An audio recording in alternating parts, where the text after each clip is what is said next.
Assalamualaikum warahmatullahi wabarakatuh dan selamat pagi untuk kita semua.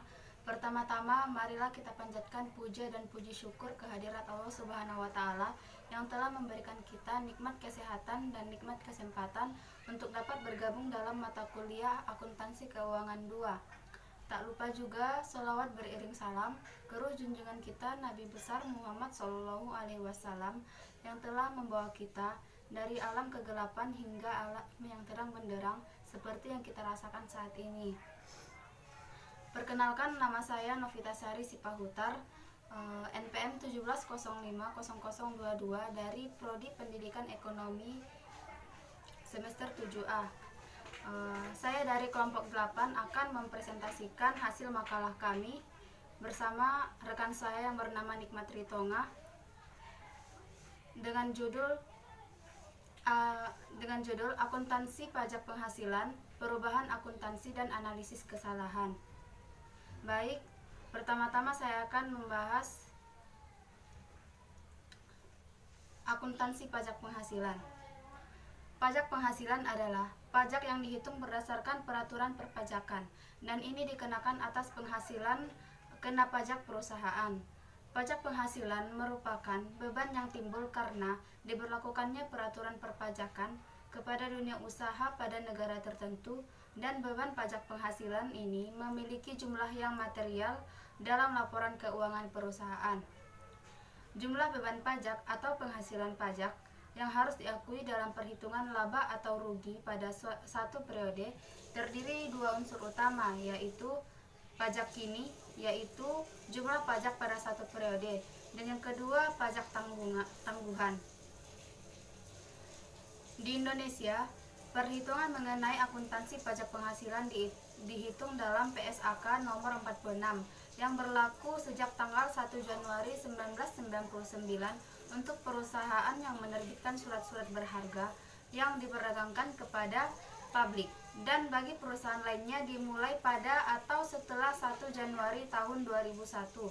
PSAK nomor 46 ini bertujuan mengatur perlakuan akuntansi pajak penghasilan melalui pengakuan, pengukur atau penilaian, penyajian pengungkapan pajak penghasilan dan pengaruhnya, yaitu kewajiban pajak tangguhan dan atau aset pajak tangguhan dalam laporan keuangan perusahaan. Pengakuan atas DTL atau DTA muncul akibat adanya perbedaan temporer antara Undang-Undang Perpajakan dengan SAK atau Standar Akuntansi Keuangan. Perusahaan harus menyajikan laporan keuangan kepada pemegang saham sesuai dengan SAK yang berlaku. Namun, sebagai wajib pajak, perusahaan juga harus menyajikan laporan keuangan kepada pemerintah, dalam hal ini Direktorat Jenderal Pajak, sesuai dengan keputusan perpajakan dalam sebuah surat pemberitahuan tahunan pajak penghasilan badan atau SPT tahunan PPh badan. Karena SAK dan ketentuan perpajakan banyak memiliki perbedaan, penentu laba akuntansi dan penghasilan kena pajak atau laba fiskal juga seringkali menghasilkan perbedaan. Perbedaan ini dibagi menjadi dua macam, yaitu perbedaan permanen dan perbedaan temporer. Baik, saya akan bahas satu persatu. Perbedaan permanen adalah perbedaan yang disebabkan oleh berbagai provisi dari Undang-Undang Perpajakan yang menentukan beberapa jenis pendapatan yang dibebaskan dari pajak penghasilan tidak kena pajak atau non-taxable income, dan beberapa jenis beban yang tidak boleh dikurangkan. Yang kedua, perbedaan temporer. Perbedaan temporer ini adalah perbedaan antara laba akuntansi dan penghasilan kena pajak yang disebabkan oleh ketentuan perpajakan dan memberikan pengaruh di masa mendatang dalam jangka waktu tertentu, sehingga pengaruh terhadap laba akuntansi dan penghasilan kena pajak akhirnya menjadi sama. Perbedaan temporer ini dibagi menjadi dua, yaitu perbedaan temporer kena pajak dan perbedaan temporer yang boleh dikurangkan. Baik, saya akan melanjutkan pembahasan. Pajak penghasilan diperlakukan sebagai biaya bagi perusahaan. Oleh karena itu, pajak penghasilan harus diasosiasikan dengan laba di mana pajak penghasilan tersebut dikenakan atau diperhitungkan. Proses untuk mengasosiasikan pajak penghasilan dengan laba di mana pajak itu dikenakan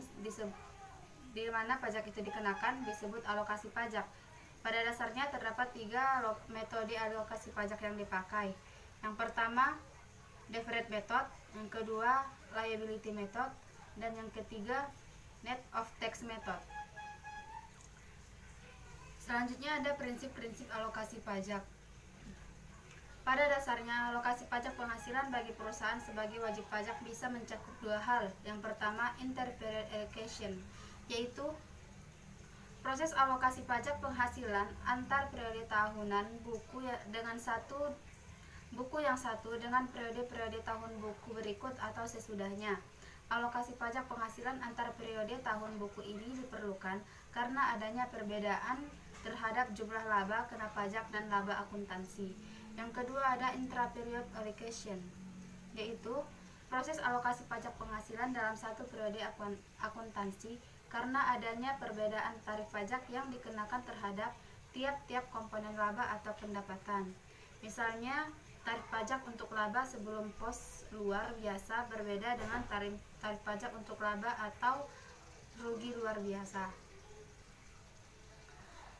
Baik, cukup sekian yang dapat saya sampaikan. Selanjutnya pembahasan akan dilanjutkan oleh rekan saya yaitu Nikmat Ritonga. Terima kasih. Assalamualaikum warahmatullahi wabarakatuh.